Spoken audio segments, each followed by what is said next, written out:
The Call of Cthulhu by H.P. Lovecraft. 1. The Horror in Clay.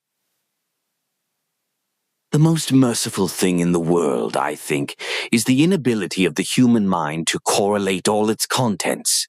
We live on a placid island of ignorance in the midst of black seas of infinity, and it was not meant that we should voyage far. The sciences, each straining in its own direction, have hitherto harmed us little, but someday the piecing together of dissociated knowledge will open up such terrifying vistas of reality and of our frightful position therein, that we shall either go mad from the revelation or flee from the deadly light into the peace and safety of a new dark age. Theosophists have guessed at the awesome grandeur of the cosmic cycle wherein our world and human race form transient incidents. They have hinted at strange survivals in terms which would freeze the blood if not masked by a bland optimism. But it is not from them that there came the single glimpse of forbidden eons which chills me when I think of it and maddens me when I dream of it. That glimpse, like all dread glimpses of truth, flashed out from an accidental piecing together of separated things. In this case, an old newspaper item and the notes of a dead professor. I hope that no one else will accomplish this piecing out. Certainly, if I live, I shall never knowingly supply a link in so hideous a chain. I think that the professor, too, intended to keep silent regarding the part he knew, and that he would have destroyed his notes had not sudden death seized him.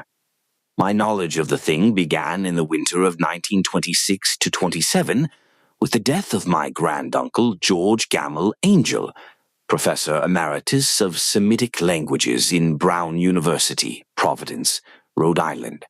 Professor Angel was widely known as an authority on ancient inscriptions and had frequently been resorted to by the heads of prominent museums, so that his passing at the age of 92 may be recalled by many. Locally, interest was intensified by the obscurity of the cause of death. The professor had been stricken whilst returning from the Newport boat, falling suddenly, as witnesses said, after having been jostled by a nautical-looking Negro who had come from one of the queer dark courts on the precipitous hillside which formed a shortcut from the waterfront to the deceased's home in William Street. Physicians were unable to find any visible disorder, but concluded after perplexed debate that some obscure lesion of the heart, induced by the brisk ascent of so steep a hill by so elderly a man, was responsible for the end. At the time I saw no reason to dissent from this dictum, but latterly I am inclined to wonder, and more than wonder. As my granduncle's heir and executor, for he died a childless widower, I was expected to go over his papers with some thoroughness, and for that purpose moved his entire set of files and boxes to my quarters in Boston. Much of the material which I correlated will be later published by the American Archaeological Society, but there was one box which I found exceedingly puzzling, and which I felt much averse from showing to other eyes. It had been locked, and I did not find the key till it occurred to me to examine the personal ring which the professor carried always in his pocket. Then, indeed, I succeeded in opening it, but when I did so seemed only to be confronted by a greater and more closely locked barrier. For what could be the meaning of the queer clay bas-relief and the disjointed jottings, ramblings, and cuttings which I found? Had my uncle, in his latter years, become credulous of the most superficial impostures? I resolved to search out the eccentric sculptor responsible for this apparent disturbance of an old man's peace of mind. The bas-relief was a rough rectangle less than an inch thick and about 5 by 6 inches in area, obviously of modern origin. Its designs, however, were far from modern in atmosphere and suggestion, for although the vagaries of cubism and futurism are many and wild, they do not often reproduce that cryptic regularity which lurks in prehistoric writing. And writing of some kind, the bulk of these designs seemed certainly to be, though my memory, despite much familiarity with the papers and collections of my uncle, failed in any way to identify this particular species or even hint at its remotest affiliations. Above these apparent hieroglyphics was a figure of evidently pictorial intent, though its impressionistic execution forbade a very clear idea of its nature. It seemed to be a sort of monster, or symbol representing a monster, of a form which only a diseased fancy could conceive. If I say that my somewhat extravagant imagination yielded simultaneous pictures of an octopus, a dragon, and a human caricature, I shall not be unfaithful to the spirit of the thing. A pulpy, tentacled head surmounted a grotesque and scaly body with rudimentary wings, but it was the general outline of the whole which made it most shockingly frightful. Behind the figure was a vague suggestion of a cyclopean or architectural background. The writing accompanying this oddity was, aside from a stack of press cuttings, in Professor Angel's most recent hand, and made no pretense to literary style. What seemed to be the main document was headed CTHULHU Cult, in characters painstakingly printed to avoid the erroneous reading of a word so unheard of. This manuscript was divided into two sections, the first of which was headed 1925, Dream and Dream Work of H&A Wilcox, 7 Thomas Street, Providence, R1, and the second, Narrative of Inspector John R. Legrasse, 121 Bienville Street, New Orleans, L.A. at 1908, AASMTG, Notes on Same, and Professor Webb's Act. The other manuscript papers were all brief notes, some of them accounts of the queer dreams of different persons, some of them citations from theosophical books and magazines, notably W. Scott Eliot's Atlantis and The Lost Lemuria, and the rest comments on long-surviving secret societies and hidden cults with references to passages in such mythological and anthropological sourcebooks as Fraser's Golden Bough and Miss Murray's Witch Cult in Western Europe. The cuttings largely alluded to outre mental illnesses and outbreaks of group folly or mania in the spring of 1925. The first half of the principal manuscript told a very peculiar tale. It appears that on March 1st, 1925, a thin, dark young man of neurotic and excited aspect had called upon Professor Angel bearing the singular clay bas-relief, which was then exceedingly damp and fresh.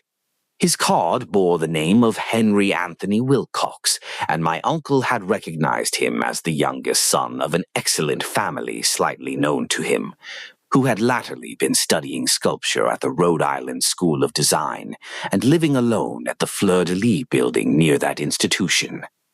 Wilcox was a precocious youth of known genius, but great eccentricity, and had from childhood excited attention through the strange stories and odd dreams he was in the habit of relating. He called himself psychically hypersensitive, but the staid folk of the ancient commercial city dismissed him as merely queer. Never mingling much with his kind, he had dropped gradually from social visibility, and was now known only to a small group of aesthetes from other towns. Even the Providence Art Club, anxious to preserve its conservatism, had found him quite hopeless. On the occasion of the visit, ran the professor's manuscript, the sculptor abruptly asked for the benefit of his host's archaeological knowledge in identifying the hieroglyphics on the bas-relief. He spoke in a dreamy, stilted manner which suggested pose and alienated sympathy, and my uncle showed some sharpness in replying, for the conspicuous freshness of the tablet implied kinship with anything but archaeology. Young Wilcox's rejoinder, which impressed my uncle enough to make him recall and record it verbatim, was of a fantastically poetic cast which must have typified his whole conversation, and which I have since found highly characteristic of him. He said, "It is new indeed, for I made it last night in a dream of strange cities, and dreams are older than brooding Tyre or the contemplative Sphinx or garden-girdled Babylon." It was then that he began that rambling tale which suddenly played upon a sleeping memory and won the fevered interest of my uncle. There had been a slight earthquake tremor the night before, the most considerable felt in New England for some years, and Wilcox's imagination had been keenly affected. Upon retiring, he had had an unprecedented dream of great cyclopean cities of Titan blocks and sky-flung monoliths, all dripping with green ooze and sinister with latent horror. Hieroglyphics had covered the walls and pillars, and from some undetermined point below had come a voice that was not a voice, a chaotic sensation which only fancy could transmute into sound, but which he attempted to render by the almost unpronounceable jumble of letters Cthulhu. This verbal jumble was the key to the recollection which excited and disturbed Professor Angel. He questioned the sculptor with scientific minuteness, and studied with almost frantic intensity the bas-relief on which the youth had found himself working, chilled and clad only in his nightclothes, when waking had stolen bewilderingly over him. My uncle blamed his old age, Wilcox afterwards said, for his slowness in recognizing both hieroglyphics and pictorial design. Many of his questions seemed highly out of place to his visitor, especially those which tried to connect the latter with strange cults or societies, and Wilcox could not understand the repeated promises of silence which he was offered in exchange for an admission of membership in some widespread mystical or paganly religious body. When Professor Angel became convinced that the sculptor was indeed ignorant of any cult or system of cryptic lore, he besieged his visitor with demands for future reports of dreams. This bore regular fruit, for after the first interview the manuscript records daily calls of the young man, during which he related startling fragments of nocturnal imagery whose burden was always some terrible cyclopean vista of dark and dripping stone, with a subterranean voice or intelligence shouting monotonously in enigmatical sense impacts, uninscribable save as gibberish. The two sounds most frequently repeated are those rendered by the letters _Cthulhu_ and _Relier_. On March 23rd, the manuscript continued. Wilcox failed to appear, and inquiries at his quarters revealed that he had been stricken with an obscure sort of fever and taken to the home of his family in Waterman Street. He had cried out in the night, arousing several other artists in the building, and had manifested since then only alternations of unconsciousness and delirium. My uncle at once telephoned the family, and from that time forward kept close watch of the case, calling often at the Thayer Street office of Dr. Toby, whom he learned to be in charge. The youth's febrile mind, apparently, was dwelling on strange things, and the doctor shuddered now and then as he spoke of them. They included not only a repetition of what he had formerly dreamed, but touched wildly on a gigantic thing miles high, which walked or lumbered about. He had no time fully described this object, but occasional frantic words, as repeated by Dr. Toby, convinced the professor that it must be identical with the nameless monstrosity he had sought to depict in his dream sculpture. Reference to this object, the doctor added, was invariably a prelude to the young man's subsidence into lethargy. His temperature, oddly enough, was not greatly above normal, but the whole condition was otherwise such as to suggest true fever rather than mental disorder. On April 2nd, at about 3 p.m., every trace of Wilcox's malady suddenly ceased. He sat upright in bed and astonished to find himself at home and completely ignorant of what had happened in dream or reality since the night of March the 22nd. Pronounced well by his physician, he returned to his quarters in 3 days, but to Professor Angel he was of no further assistance. All traces of strange dreaming had vanished with his recovery, and my uncle kept no record of his night thoughts after a week of pointless and irrelevant accounts of thoroughly usual visions. Here the first part of the manuscript ended, but references to certain of the scattered notes gave me much material for thought, so much, in fact, that only the ingrained skepticism then forming my philosophy can account for my continued distrust of the artist. The notes in question were those descriptive of the dreams of various persons covering the same period as that in which young Wilcox had had his strange visitations. My uncle, it seemed, had quickly instituted a prodigiously far-flung body of inquiries amongst nearly all the friends whom he could question without impertinence, asking for nightly reports of their dreams and the dates of any notable visions for some time past.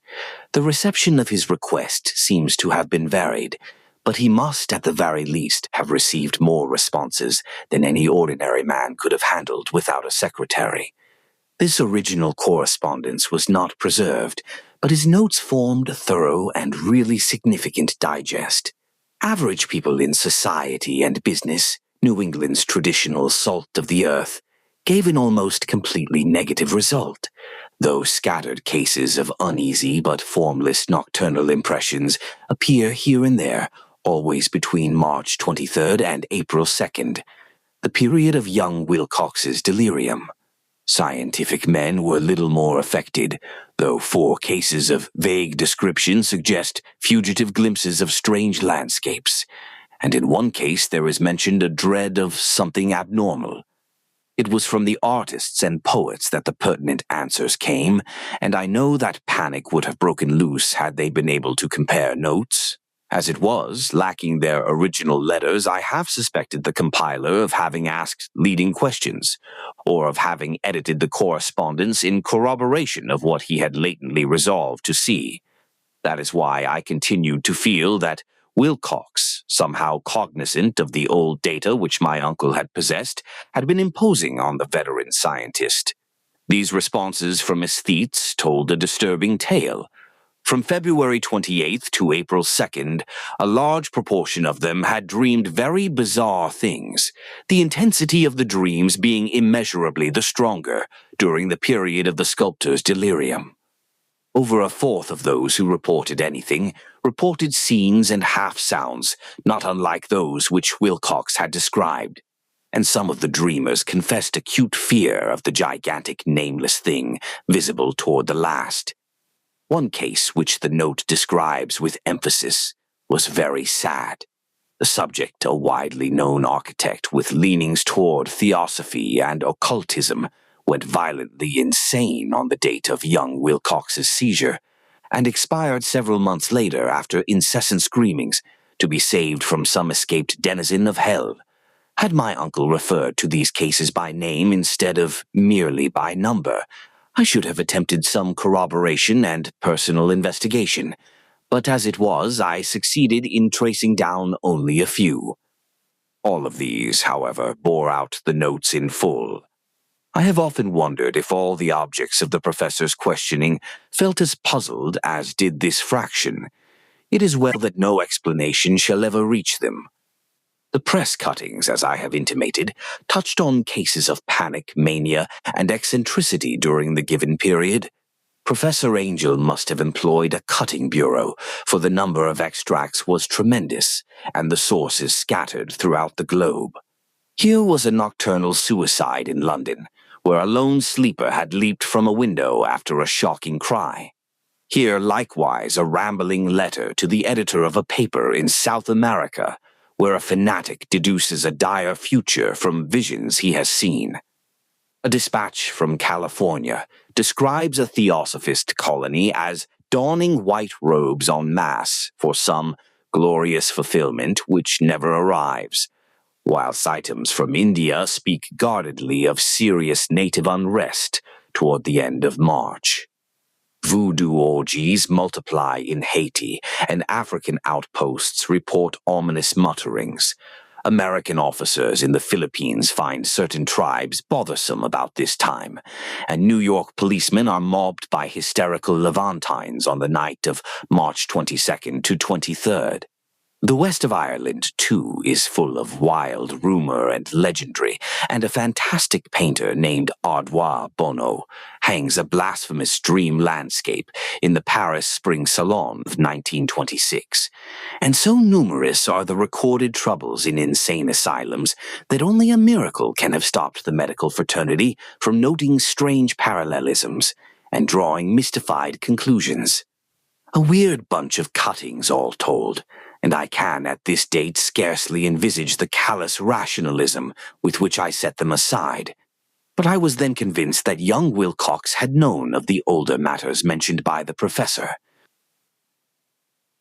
2. The Tale of Inspector Legras. The older matters which had made the sculptor's dream and bas-relief so significant to my uncle formed the subject of the second half of his long manuscript. Once before, it appears Professor Angel had seen the hellish outlines of the nameless monstrosity, puzzled over the unknown hieroglyphics, and heard the ominous syllables which can be rendered only as _Cthulhu_. And all this in so stirring and horrible a connection that it is small wonder he pursued young Wilcox with queries and demands for data. This earlier experience had come in 1908, 17 years before, when the American Archaeological Society held its annual meeting in St. Louis.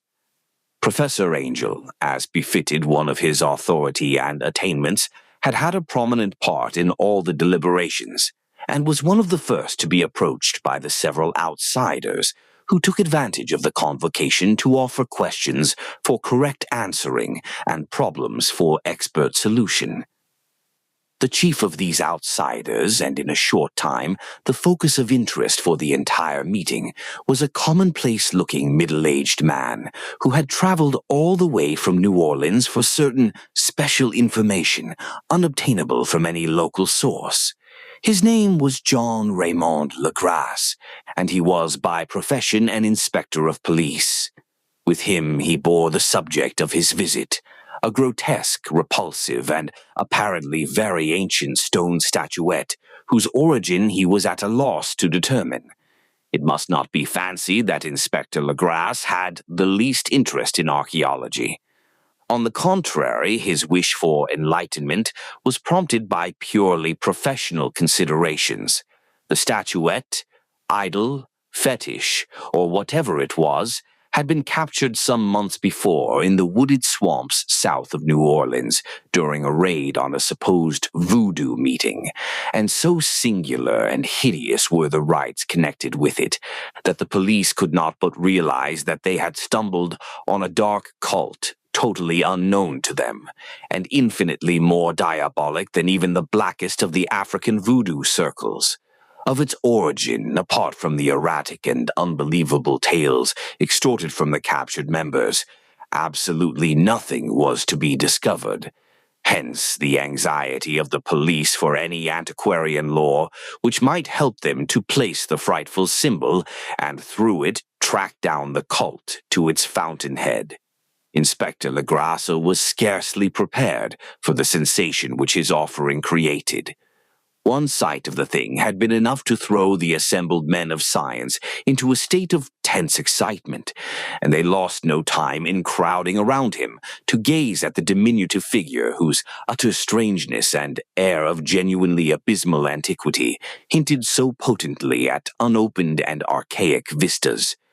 No recognized school of sculpture had animated this terrible object, yet centuries and even thousands of years seemed recorded in its dim and greenish surface of unplaceable stone. The figure, which was finally passed slowly from man to man for close and careful study, was between 7 and 8 inches in height, and of exquisitely artistic workmanship. It represented a monster of vaguely anthropoid outline, but with an octopus-like head whose face was a mass of feelers, a scaly, rubbery-looking body, prodigious claws on hind and fore feet, and long, narrow wings behind. This thing, which seemed instinct with a fearsome and unnatural malignancy, was of a somewhat bloated corpulence, and squatted evilly on a rectangular block or pedestal covered with undecipherable characters. The tips of the wings touched the back edge of the block. The seat occupied the center, whilst the long, curved claws of the doubled-up, crouching hind legs gripped the front edge and extended a quarter of the way down toward the bottom of the pedestal. The cephalopod head was bent forward so that the ends of the facial feelers brushed the backs of huge forepaws, which clasped the croucher's elevated knees. The aspect of the whole was abnormally lifelike, and the more subtly fearful because its source was so totally unknown. Its vast, awesome, and incalculable age was unmistakable, yet not one link did it show with any known type of art belonging to civilization's youth, or indeed to any other time. Totally separate and apart, its very material was a mystery, for the soapy, greenish-black stone with its golden or iridescent flecks and striations resembled nothing familiar to geology or mineralogy. The characters along the base were equally baffling, and no member present, despite a representation of half the world's expert learning in this field, could form the least notion of even their remotest linguistic kinship. They, like the subject and material, belong to something horribly remote and distinct from mankind as we know it, something frightfully suggestive of old and unhallowed cycles of life in which our world and our conceptions have no part. And yet, as the members severally shook their heads and confessed defeat at the inspector's problem, there was one man in that gathering who suspected a touch of bizarre familiarity in the monstrous shape and writing, and who presently told with some diffidence of the odd trifle he knew. This person was the late William Channing Webb, professor of anthropology in Princeton University, and an explorer of no slight note. Professor Webb had been engaged 48 years before in a tour of Greenland and Iceland in search of some runic inscriptions which he failed to unearth, and whilst high up on the West Greenland coast had encountered a singular tribe or cult of degenerate Eskimos, whose religion, a curious form of devil worship, chilled him with its deliberate bloodthirstiness and repulsiveness. It was a faith of which other Eskimos knew little, and which they mentioned only with shudders, saying that it had come down from horribly ancient eons, before ever the world was made. Besides nameless rites and human sacrifices, there were certain queer hereditary rituals addressed to a supreme elder, devil, or Tornasuk. And of this Professor Webb had taken a careful phonetic copy from an aged Angakok or wizard priest, expressing the sounds in Roman letters as best he knew how. But just now of prime significance was the fetish which this cult had cherished, and around which they danced when the aurora leaped high over the ice cliffs. It was, the professor stated, a very crude bas-relief of stone, comprising a hideous picture and some cryptic writing, and as far as he could tell, it was a rough parallel in all essential features of the bestial thing now lying before the meeting. These data, received with suspense and astonishment by the assembled members, proved doubly exciting to Inspector Legrasse, and he began at once to ply his informant with questions. Having noted and copied an oral ritual among the swamp cult worshippers his men had arrested, he besought the professor to remember as best he might the syllables taken down amongst the diabolist Eskimos. There then followed an exhaustive comparison of detail and a moment of really awed silence when both detective and scientist agreed on the virtual identity of the phrase, common to two hellish rituals so many worlds of distance apart. What, in substance, both the Eskimo wizards and the Louisiana swamp priests had chanted to their kindred idols was something very like this, the word divisions being guessed at from traditional breaks in the phrase, as chanted aloud, Pingliuim Bilvanaf, Cthulhu Relie Ga Nagel Ftan. Legrasse had 1 point in advance of Professor Webb, for several among his mongrel prisoners had repeated to him what older celebrants had told them the words meant. This text, as given, ran something like this. In his house at Narrated Cthulhu waits dreaming. And now, in response to a general urgent demand, Inspector Legrasse related as fully as possible his experience with the swamp worshippers, telling a story to which I could see my uncle attach profound significance. It savored of the wildest dreams of mythmaker and theosophist, and disclosed an astonishing degree of cosmic imagination among such half-castes and pariahs, as might be least expected to possess it. On November 1st, 1907, there had come to New Orleans police a frantic summons from the swamp and lagoon country to the south. The squatters there, mostly primitive but good-natured descendants of Lafitte's men, were in the grip of stark terror from an unknown thing which had stolen upon them in the night. It was voodoo, apparently, but voodoo of a more terrible sort than they had ever known, and some of their women and children had disappeared since the malevolent tom-tom had begun its incessant beating far within the black-haunted woods where no dweller ventured. There were insane shouts and harrowing screams, soul-chilling chants and dancing devil flames, and, the frightened messenger added, the people could stand it no more. So a body of 20 police, filling 2 carriages and an automobile, had set out in the late afternoon with the shivering squatter as a guide. At the end of the passable road they alighted, and for miles splashed on in silence through the terrible cypress woods, where day never came. Ugly roots and malignant hanging nooses of Spanish moss beset them, and now and then a pile of dank stones or fragments of a rotting wall, intensified by its hint of morbid habitation, a depression which every malformed tree and every fungus islet combined to create. At length the squatter settlement, a miserable huddle of huts, hove in sight, and hysterical dwellers ran out to cluster around the group of bobbing lanterns. The muffled beat of tom-toms was now faintly audible far, far ahead, and a curdling shriek came at infrequent intervals when the wind shifted. A reddish glare, too, seemed to filter through the pale undergrowth beyond endless avenues of forest night. Reluctant even to be left alone again, each one of the cowed squatters refused point-blank to advance another inch toward the scene of unholy worship, so Inspector Legrasse and his 19 colleagues plunged on, unguided, into black arcades of horror that none of them had ever trod before. The region now entered by the police was one of traditionally evil repute, substantially unknown and untraversed by white men. There were legends of a hidden lake, unglimpsed by mortal sight, in which dwelt a huge, formless, white polypose thing with luminous eyes. And squatters whispered that bat-winged devils flew up out of caverns in inner earth to worship it at midnight. They said it had been there before d'Iberville, before La Salle, before the Indians, and before even the wholesome beasts and birds of the woods. It was nightmare itself, and to see it was to die.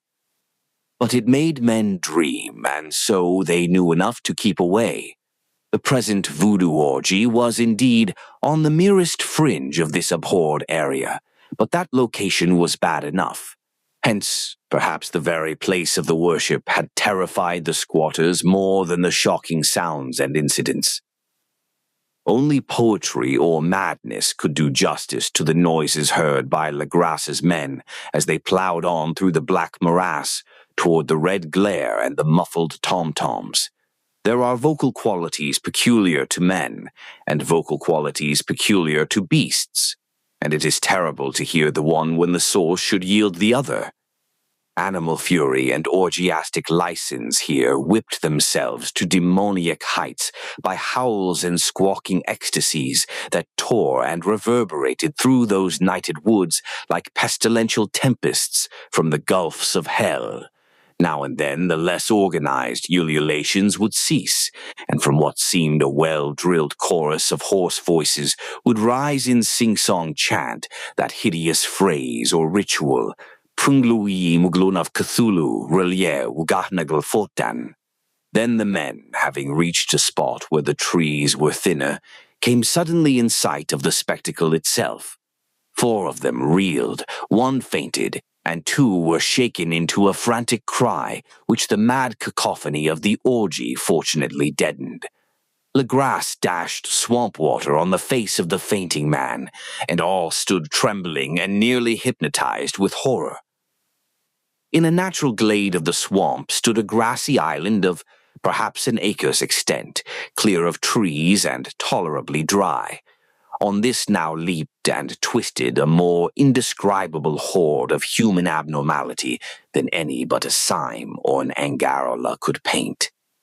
Void of clothing, this hybrid spawn were braying, bellowing, and writhing about a monstrous ring-shaped bonfire, in the center of which, revealed by occasional rifts in the curtain of flame, stood a great granite monolith some 8 feet in height, on top of which, incongruous in its diminutiveness, rested the noxious carven statuette.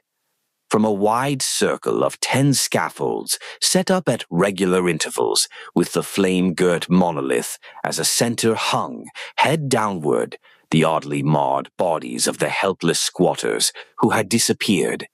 It was inside this circle that the ring of worshippers jumped and roared, the general direction of the mass motion being from left to right, in endless bacchanal between the ring of bodies and the ring of fire.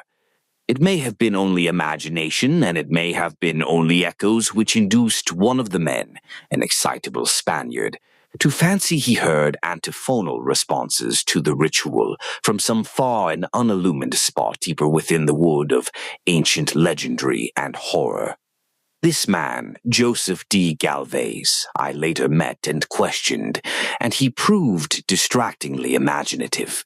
He indeed went so far as to hint of the faint beating of great wings, and of a glimpse of shining eyes and a mountainous white bulk beyond the remotest trees. But I suppose he had been hearing too much native superstition. Actually, the horrified pause of the men was of comparatively brief duration. Duty came first, and although there must have been nearly 100 mongrel celebrants in the throng, the police relied on their firearms and plunged determinedly into the nauseous rout. For 5 minutes the resultant din and chaos were beyond description. Wild blows were struck, shots were fired, and escapes were made. But in the end, Legrasse was able to count some 47 sullen prisoners, whom he forced to dress in haste and fall into line between 2 rows of policemen. 5 of the worshippers lay dead, and 2 severely wounded ones were carried away on improvised stretchers by their fellow prisoners. The image on the monolith, of course, was carefully removed and carried back by Legrasse, examined at headquarters after a trip of intense strain and weariness. The prisoners all proved to be men of a very low, mixed-blooded, and mentally aberrant type. Most were seamen, and a sprinkling of Negroes and mulattoes, largely West Indians or Brava Portuguese from the Cape Verde Islands, gave a coloring of voodooism to the heterogeneous cult. But before many questions were asked, it became manifest that something far deeper and older than Negro fetishism was involved. Degraded and ignorant as they were, the creatures held with surprising consistency to the central idea of their loathsome faith. They worshipped, so they said, the great old ones who lived ages before there were any men, and who came to the young world out of the sky. Those old ones were gone now, inside the earth and under the sea. But their dead bodies had told their secrets in dreams to the first man, who formed a cult which had never died. This was that cult, and the prisoners said it had always existed and always would exist, hidden in distant wastes and dark places all over the world, until the time when the great priest Cthulhu, from his dark house in the mighty city of R'lyeh, under the waters, should rise and bring the earth again, beneath his sway. Some day he would call when the stars were ready, and the secret cult would always be waiting to liberate him. Meanwhile, no more must be told. There was a secret which even torture could not extract. Mankind was not absolutely alone among the conscious things of earth, for shapes came out of the dark to visit the faithful few. But these were not the great old ones. No man had ever seen the old ones. The carven idol was great Cthulhu, but none might say whether or not the others were precisely like him. No one could read the old writing now, but things were told by word of mouth. The chanted ritual was not the secret, that was never spoken aloud, only whispered. The chant meant only this: In his house at Narrated, Cthulhu waits dreaming. Only 2 of the prisoners were found sane enough to be hanged, and the rest were committed to various institutions. All denied a part in the ritual murders, and averred that the killing had been done by black-winged ones, which had come to them from their immemorial meeting place in the haunted wood. But of those mysterious allies, no coherent account could ever be gained. What the police did extract came mainly from an immensely aged mestizo named Castro, who claimed to have sailed to strange ports and talked with undying leaders of the cult in the mountains of China. Old Castro remembered bits of hideous legend that paled the speculations of theosophists and made man and the world seem recent and transient indeed. There had been eons when other things ruled on the earth, and they had had great cities. Remains of them, he said, the deathless Chinaman had told him, were still to be found as cyclopean stones on islands in the Pacific. They all died vast epochs of time before man came, but there were arts which could revive them when the stars had come round again to the right positions in the cycle of eternity. They had indeed come themselves from the stars and brought their images with them. These great old ones, Castro continued, were not composed altogether of flesh and blood. They had shape, for did not this star-fashioned image prove it? But that shape was not made of matter. When the stars were right, they could plunge from world to world through the sky. But when the stars were wrong, they could not live. But although they no longer lived, they would never really die. They all lay in stone houses in their great city of Narrated, preserved by the spells of mighty Cthulhu for a glorious resurrection, when the stars and the earth might once more be ready for them. But at that time some force from outside must serve to liberate their bodies. The spells that preserved them intact, likewise, prevented them from making an initial move, and they could only lie awake in the dark and think whilst uncounted millions of years rolled by. They knew all that was occurring in the universe, for their mode of speech was transmitted thought. Even now they talked in their tombs. When, after infinities of chaos, the first men came, the great old ones spoke to the sensitive among them by molding their dreams, for only thus could their language reach the fleshly minds of mammals. Then, whispered Castro, those first men formed the cult around small idols, which the great ones showed them. Idols brought in dim eras from dark stars. That cult would never die till the stars came right again, and the secret priests would take great Cthulhu from his tomb to revive his subjects and resume his rule of earth. The time would be easy to know, for then mankind would have become as the great old ones, free and wild and beyond good and evil, with laws and morals thrown aside, and all men shouting and killing and reveling in joy. Then the liberated old ones would teach them new ways to shout and kill and revel and enjoy themselves, and all the earth would flame with a holocaust of ecstasy and freedom. Meanwhile, the cult, by appropriate rites, must keep alive the memory of those ancient ways and shadow forth the prophecy of their return. In the elder time, chosen men had talked with the entombed old ones in dreams, but then something had happened. The great stone city, Narrated, with its monoliths and sepulchres, had sunk beneath the waves, and the deep waters, full of the one primal mystery through which not even thought can pass, had cut off the spectral intercourse. But memory never died, and high priests said that the city would rise again when the stars were right. Then came out of the earth the black spirits of earth, mouldy and shadowy, and full of dim rumors picked up in caverns beneath forgotten sea bottoms. But of them old Castro dared not speak much. He cut himself off hurriedly, and no amount of persuasion or subtlety could elicit more in this direction. The size of the old ones, too, he curiously declined to mention. Of the cult he said that he thought the center lay amid the pathless deserts of Arabia, where Iram, the city of pillars, dreams hidden and untouched. It was not allied to the European witch cult and was virtually unknown beyond its members. No book had ever really hinted of it, though the deathless Chinaman said that there were double meanings in the Necronomicon of the mad Arab Abdul al-Hazred, which the initiated might read as they chose, especially the much-discussed couplet. That is not dead which can eternal lie, and with strange eons even death may die. Legras, deeply impressed and not a little bewildered, had inquired in vain concerning the historic affiliations of the cult. Castro apparently had told the truth when he said that it was wholly secret. The authorities at Tulane University could shed no light upon either cult or image, and now the detective had come to the highest authorities in the country and met with no more than the Greenland tale of Professor Webb.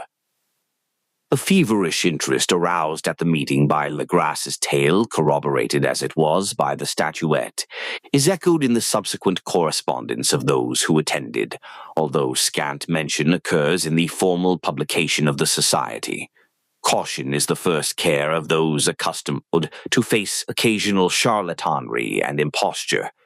Legras, say, for some time lent the image to Professor Webb, but at the latter's death it was returned to him and remains in his possession, where I viewed it not long ago. It is truly a terrible thing, and unmistakably akin to the dream sculpture of young Wilcox. That my uncle was excited by the tale of the sculptor I did not wonder, for what thoughts must arise upon hearing, after a knowledge of what Legras had learned of the cult, of a sensitive young man who had dreamed not only the figure and exact hieroglyphics of the swamp-found image and the Greenland devil tablet, but had come in his dreams upon at least 3 of the precise words of the formula uttered alike by Eskimo diabolists and mongrel Louisianans. Professor Angel's instant start on an investigation of the utmost thoroughness was eminently natural, though privately I suspected young Wilcox of having heard of the cult in some indirect way, and of having invented a series of dreams to heighten and continue the mystery at my uncle's expense. The dream narratives and cuttings collected by the professor were, of course, strong corroboration, but the rationalism of my mind and the extravagance of the whole subject led me to adopt what I thought the most sensible conclusions. So, after thoroughly studying the manuscript again and correlating the theosophical and anthropological notes with the cult narrative of Legras, I made a trip to Providence to see the sculptor and give him the rebuke I thought proper for so boldly imposing upon a learned and aged man.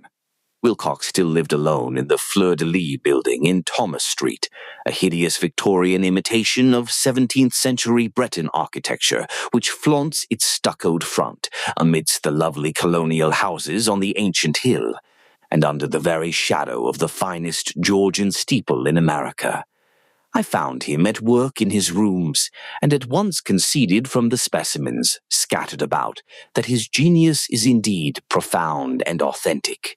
He will, I believe, be heard from some time as one of the great decadents, for he has crystallized in clay and will one day mirror in marble those nightmares and fantasies which Arthur Machen evokes in prose, and Clark Ashton Smith makes visible in verse and in painting.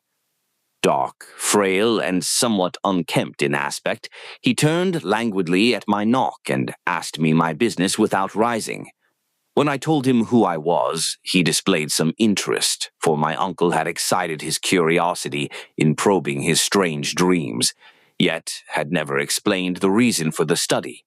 I did not enlarge his knowledge in this regard, but sought with some subtlety to draw him out. In a short time I became convinced of his absolute sincerity, for he spoke of the dreams in a manner none could mistake. They and their subconscious residuum had influenced his art profoundly, and he showed me a morbid statue whose contours almost made me shake with the potency of its black suggestion.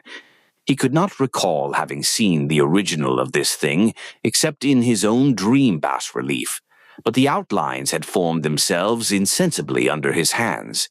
It was, no doubt, the giant shape he had raved of in delirium. That he really knew nothing of the hidden cult, save from what my uncle's relentless catechism had let fall, he soon made clear. And again I strove to think of some way in which he could possibly have received the weird impressions. He talked of his dreams in a strangely poetic fashion, making me see with terrible vividness the damp, cyclopean city of slimy green stone, whose geometry, he oddly said, was all wrong. And hear with frightened expectancy the ceaseless half-mental calling from underground, Cthulhu Fitan, Cthulhu Fitan. These words had formed part of that dread ritual which told of dead Cthulhu's dream vigil in his stone vault at Arlier, and I felt deeply moved despite my rational beliefs. Wilcox, I was sure, had heard of the cult in some casual way, and had soon forgotten it amidst the mass of his equally weird reading and imagining. Later, by virtue of its sheer impressiveness, it had found subconscious expression in dreams, in the bas-relief, and in the terrible statue I now beheld, so that his imposture upon my uncle had been a very innocent one. The youth was of a type at once slightly affected and slightly ill-mannered, which I could never like, but I was willing enough now to admit both his genius and his honesty. I took leave of him amicably, and wish him all the success his talent promises. The matter of the cult still remained to fascinate me, and at times I had visions of personal fame from researches into its origin and connections. I visited New Orleans, talked with Legras and others of that old-time raiding party, saw the frightful image, and even questioned such of the mongrel prisoners as still survived. Old Castro, unfortunately, had been dead for some years. What I now heard, so graphically at first hand, though it was really no more than a detailed confirmation of what my uncle had written, excited me afresh, for I felt sure that I was on the track of a very real, very secret, and very ancient religion, whose discovery would make me an anthropologist of note. My attitude was still one of absolute materialism, as I wish it still were, and I discounted with almost inexplicable perversity the coincidence of the dream notes and odd cuttings collected by Professor Angel. One thing which I began to suspect, and which I now fear I know, is that my uncle's death was far from natural. He fell on a narrow hill street leading up from an ancient waterfront, swarming with foreign mongrels, after a careless push from a Negro sailor. I did not forget the mixed blood and marine pursuits of the cult members in Louisiana, and would not be surprised to learn of secret methods and poison needles as ruthless and as anciently known as the cryptic rites and beliefs. Legrassi and his men, it is true, have been let alone. But in Norway, a certain seaman who saw things is dead. Might not the deeper inquiries of my uncle after encountering the sculptor's data have come to sinister ears? I think Professor Angel died because he knew too much, or because he was likely to learn too much. Whether I shall go as he did remains to be seen, for I have learned much now. 3. The madness from the sea. If heaven ever wishes to grant me a boon, it will be a total effacing of the results of a mere chance, which fixed my eye on a certain stray piece of shelf paper. It was nothing on which I would naturally have stumbled in the course of my daily round, for it was an old number of an Australian journal, Sydney Bulletin for April 18th, 1925. It had escaped even the cutting bureau, which had, at the time of its issuance, been avidly collecting material for my uncle's research. I had largely given over my inquiries into what Professor Angel called the Cthulhu cult, and was visiting a learned friend of Paterson, New Jersey, the curator of a local museum and a mineralogist of note. Examining one day the reserve specimens roughly set on the storage shelves in a rear room of the museum, my eye was caught by an odd picture in one of the old papers spread beneath the stones. It was the Sydney Bulletin I have mentioned, for my friend has wide affiliations in all conceivable foreign parts, and the picture was a half-tone cut of a hideous stone image, almost identical with that which Legrasse had found in the swamp. Eagerly clearing the sheet of its precious contents, I scanned the item in detail, and was disappointed to find it of only moderate length. What it suggested, however, was of portentous significance to my flagging quest, and I carefully tore it out for immediate action. It read as follows: Mystery derelict found at sea. Vigilant arrives with helpless armed New Zealand yacht in tow. One survivor and dead man found aboard. Tale of desperate battle and deaths at sea. Rescued seaman refuses particulars of strange experience. Odd idol found in his possession. Inquiry to follow. The Morrison Company's freighter, Vigilant, bound from Valparaiso, arrived this morning at its wharf in Darling Harbor, having in tow the battled and disabled but heavily armed steam yacht Alert of Dunedin, New Zealand, which was sighted April 12th in south latitude 34 degrees 21 minutes, west longitude 152 degrees 17 minutes, with one living and one dead man aboard. The Vigilant left Valparaiso March 25th, and on April 2nd was driven considerably south of her course by exceptionally heavy storms and monster waves. On April 12th, the derelict was sighted, and though apparently deserted, was found upon boarding to contain one survivor in a half-delirious condition and one man who had evidently been dead for more than a week.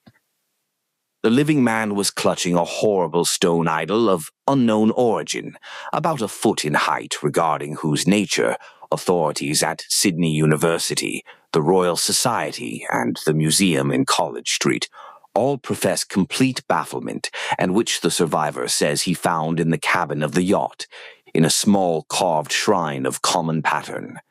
This man, after recovering his senses, told an exceedingly strange story of piracy and slaughter. He is Gustav Johansen, a Norwegian of some intelligence, and had been second mate of the two-masted schooner Emma of Auckland, which sailed for Callao February 20th, with a complement of 11 men.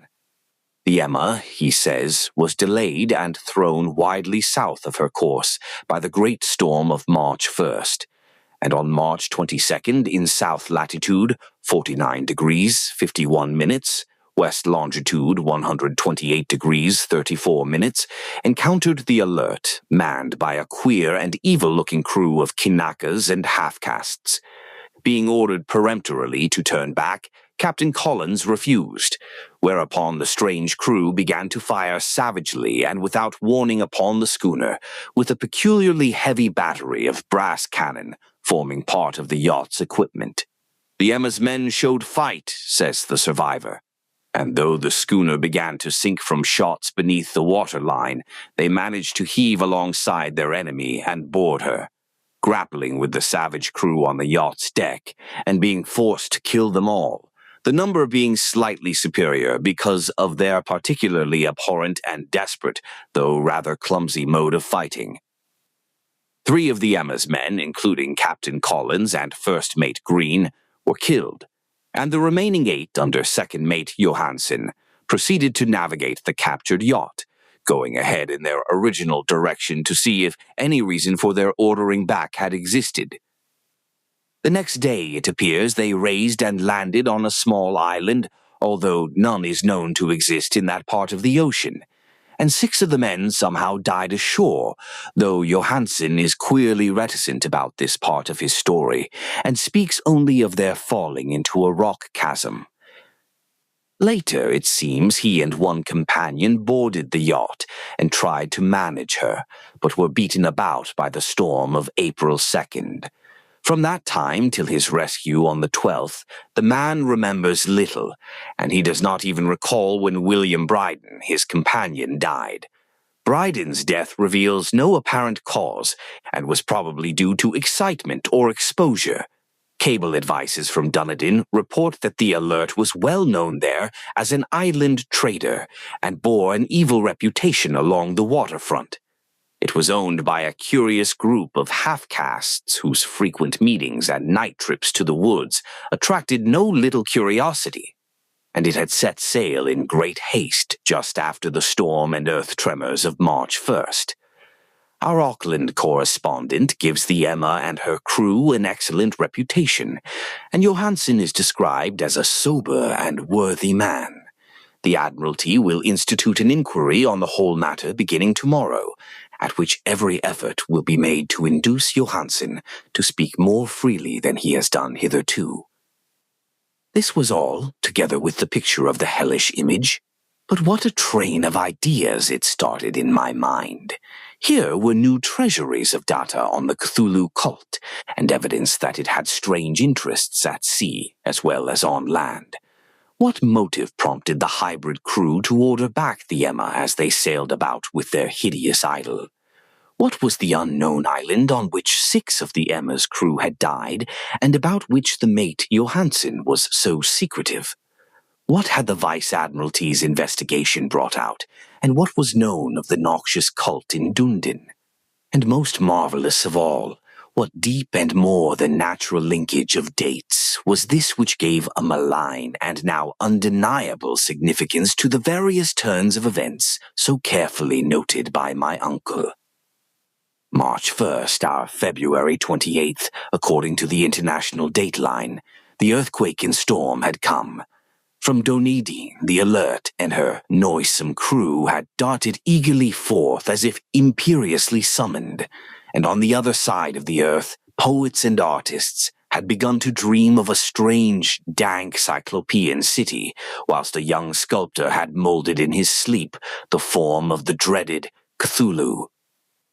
March 23rd, the crew of the Emma landed on an unknown island and left 6 men dead.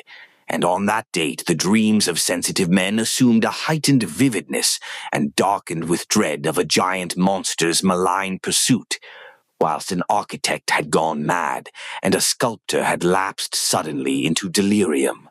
And what of this storm of April 2nd, the date on which all dreams of the dank city ceased, and Wilcox emerged unharmed from the bondage of strange fever?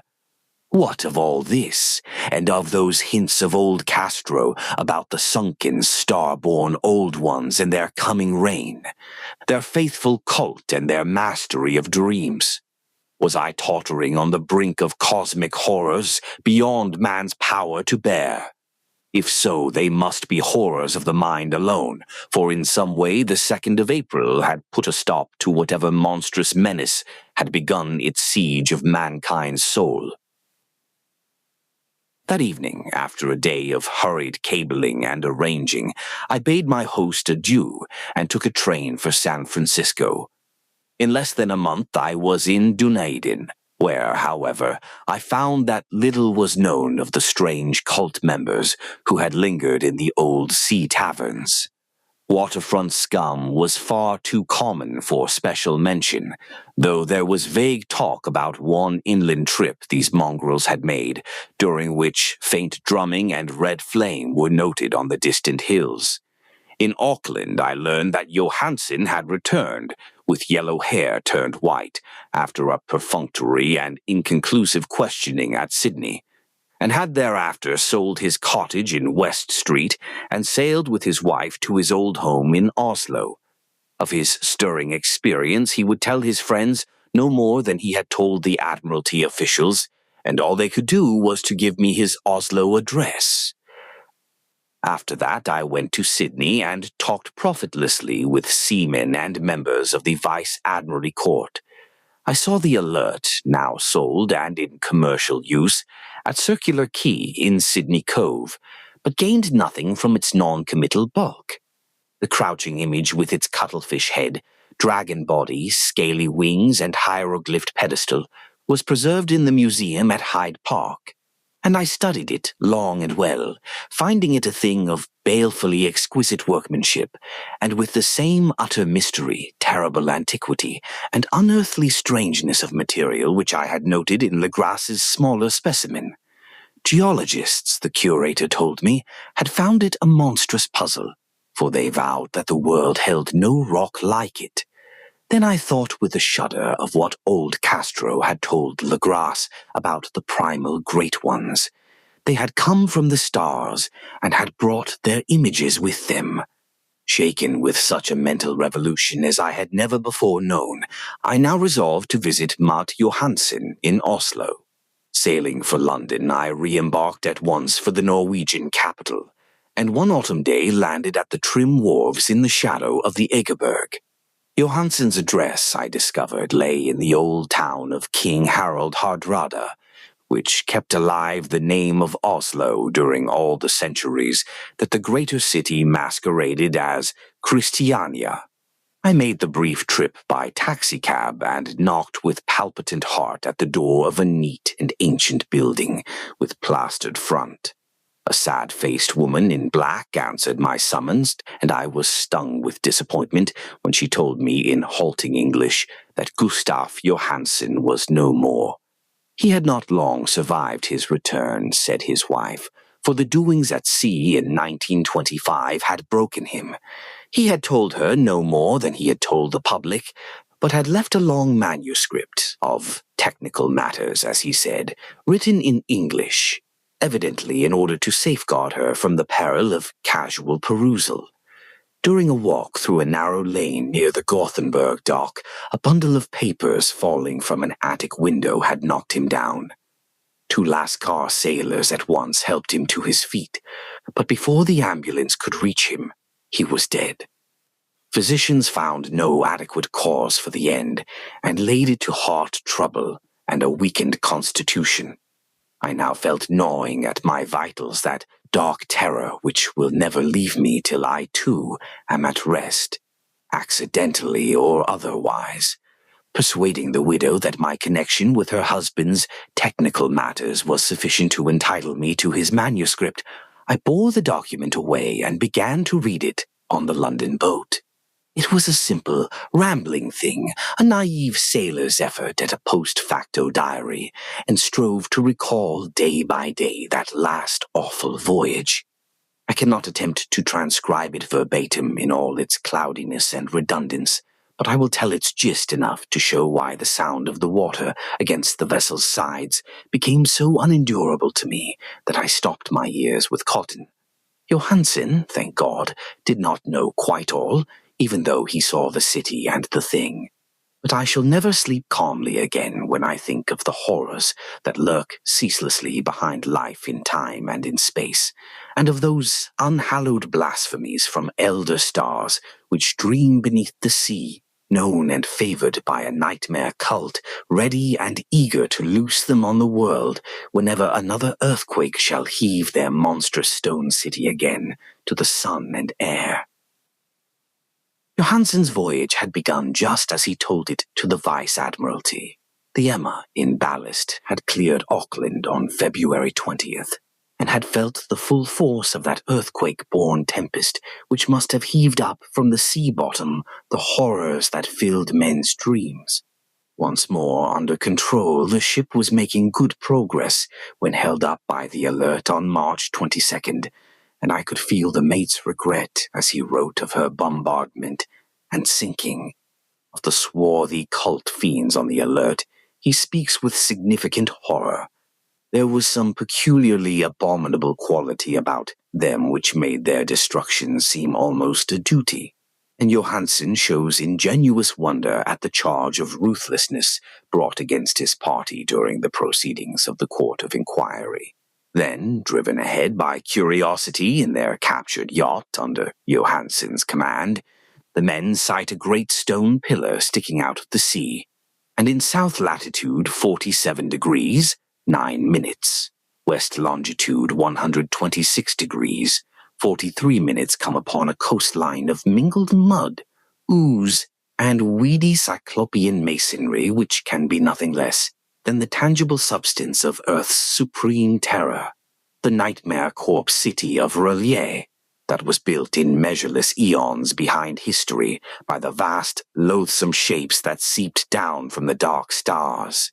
There lay great Cthulhu and his hordes, hidden in green slimy vaults and sending out at last, after cycles incalculable, the thoughts that spread fear to the dreams of the sensitive and called imperiously to the faithful to come on a pilgrimage of liberation and restoration. All this Johansen did not suspect, but God knows he soon saw enough. I suppose that only a single mountain top, the hideous monolith-crowned citadel whereon great Cthulhu was buried, actually emerged from the waters. When I think of the extent of all that may be brooding down there, I almost wish to kill myself forthwith.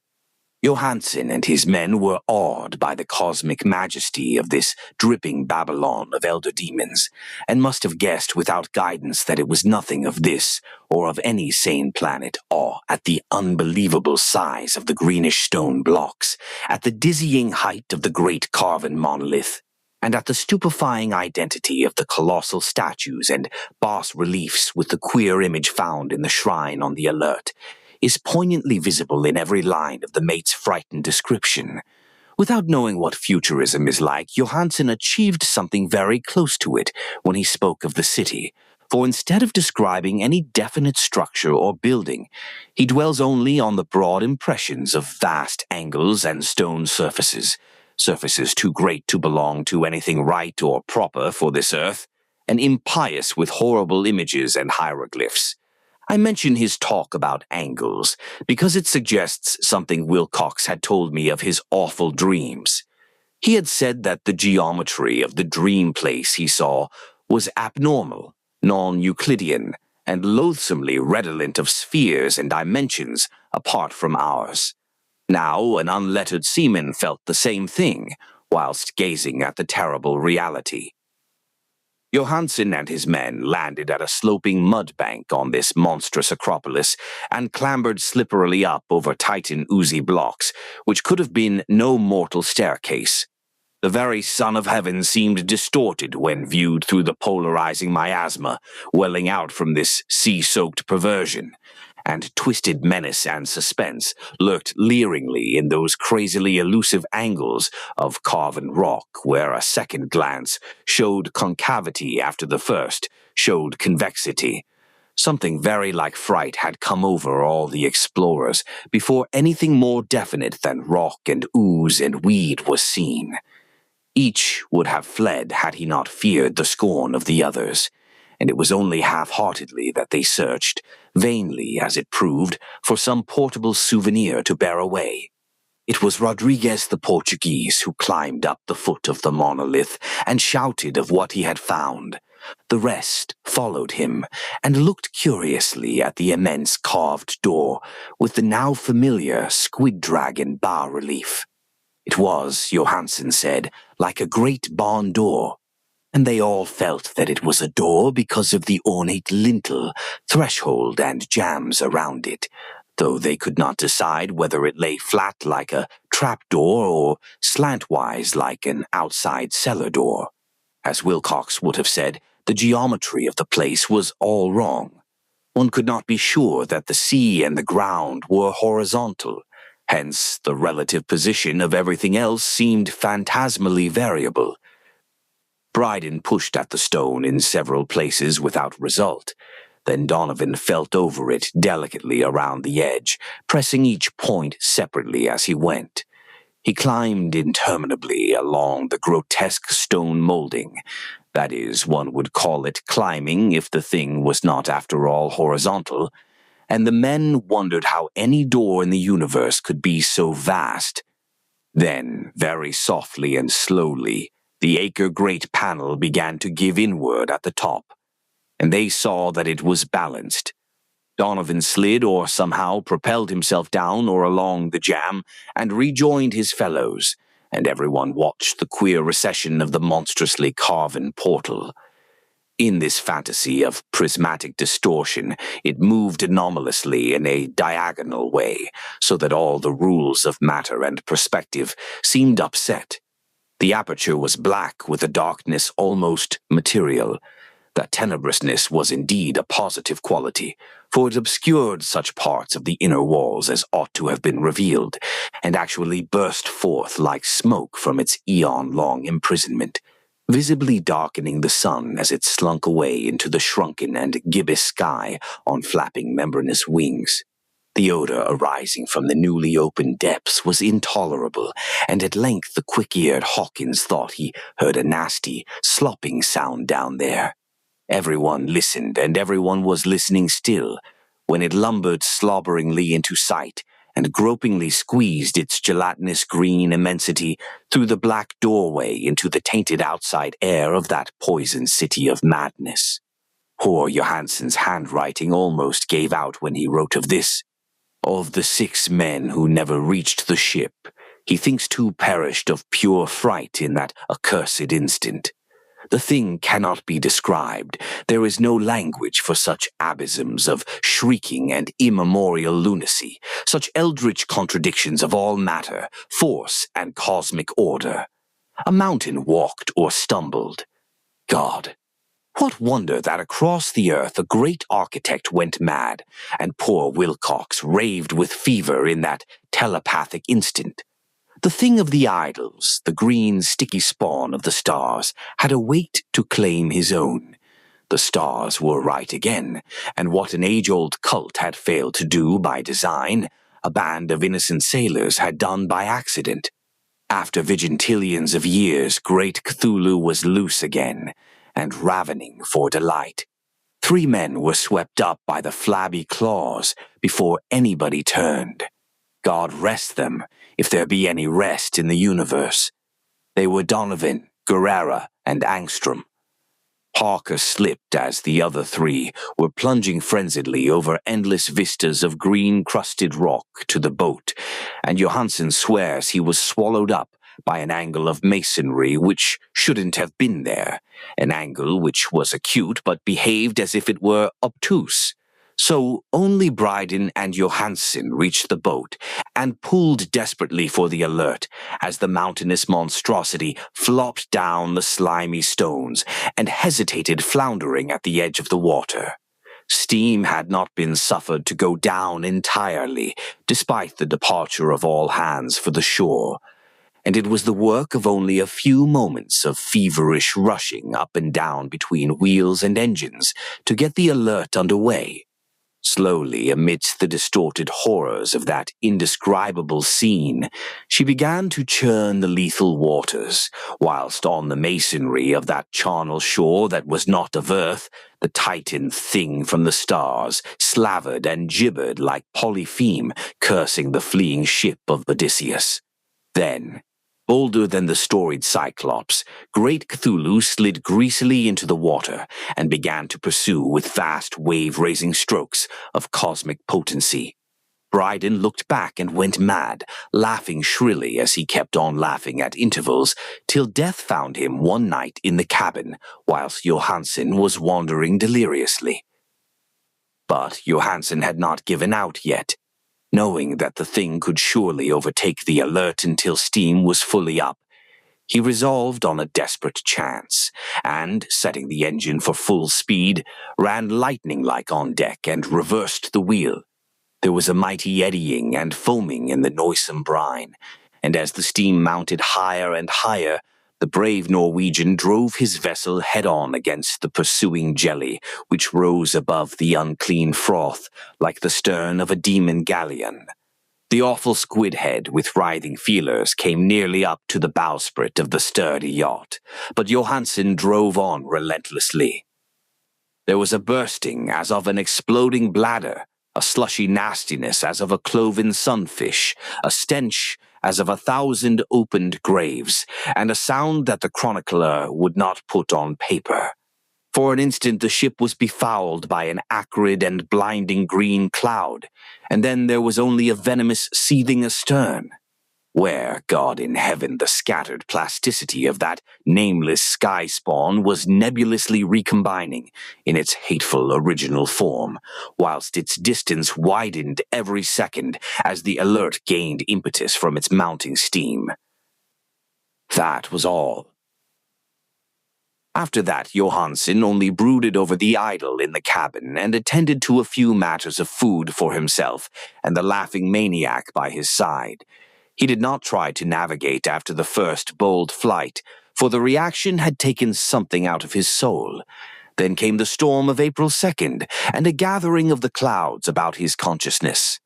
There is a sense of spectral whirling through liquid gulfs of infinity, of dizzying rides through reeling universes on a comet's tail, and of hysterical plunges from the pit to the moon, and from the moon back again to the pit, all livened by a cachinating chorus of the distorted, hilarious elder gods and the green, bat-winged, mocking imps of Tartarus.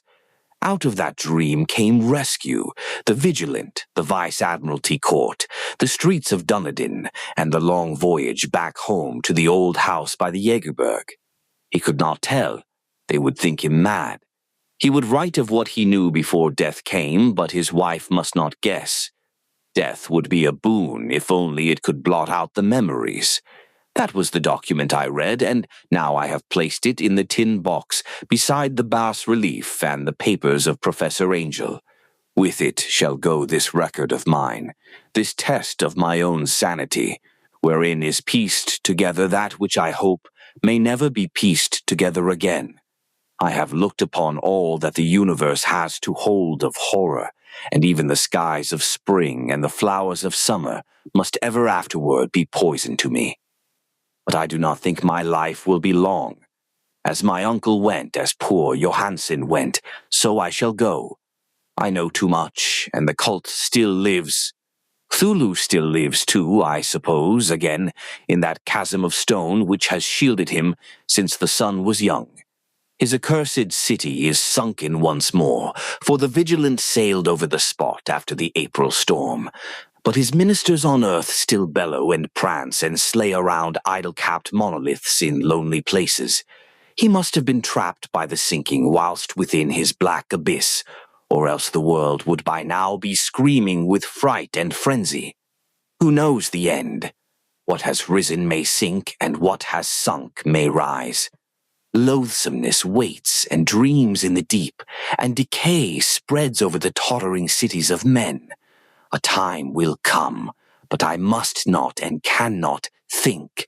Let me pray that, if I do not survive this manuscript, my executors may put caution before audacity and see that it meets no other eye.